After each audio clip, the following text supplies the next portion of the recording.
হাদিস শরীফে আসছে কেউ যদি সূরাতুল ইখলাস 3 বার তেলাওয়াত করে আল্লাহ তাআলা তার আমলনামায় পূর্ণ এক খতম কোরআনুল কারীমের সওয়াব দান করেন।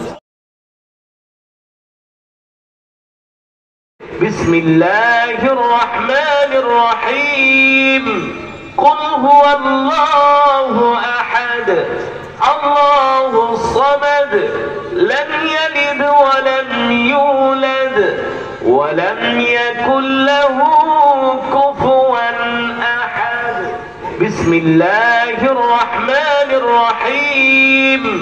কুল হুয়াল্লাহু আহাদ আল্লাহুস সামাদ লাম ইয়ালিদ ওয়া লাম ইউলাদ ওয়া লাম ইয়াকুল লাহু কুফুয়ান আহাদ।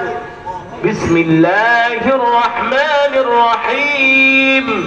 কুল হুয়াল্লাহু আহাদ আল্লাহুস সামাদ লাম ইয়ালিদ ওয়া লাম ইউলাদ ওয়া লাম ইয়াকুল লাহু কুফুয়ান আহাদ। আল্লাহু আকবার। মাশাআল্লাহ। আমি সূরাতুল ইখলাস 3 বার তেলাওয়াত করেছি। হাদিস শরীফে আসছে কেউ যদি সূরাতুল ইখলাস 3 বার তেলাওয়াত করে আল্লাহ তাআলা তার আমলনামায় পূর্ণ এক খতম কোরআনুল কারীমের সওয়াব দান করেন। সুবহানাল্লাহ। দুনিয়াতে আমাদের অনেক বালা মুসিবত বিপদ আপদ আছে কি আছে না? আছে। আছে কি আছে না? আছে। বিপদ আপদ আর পেরেশানির শেষ নাই।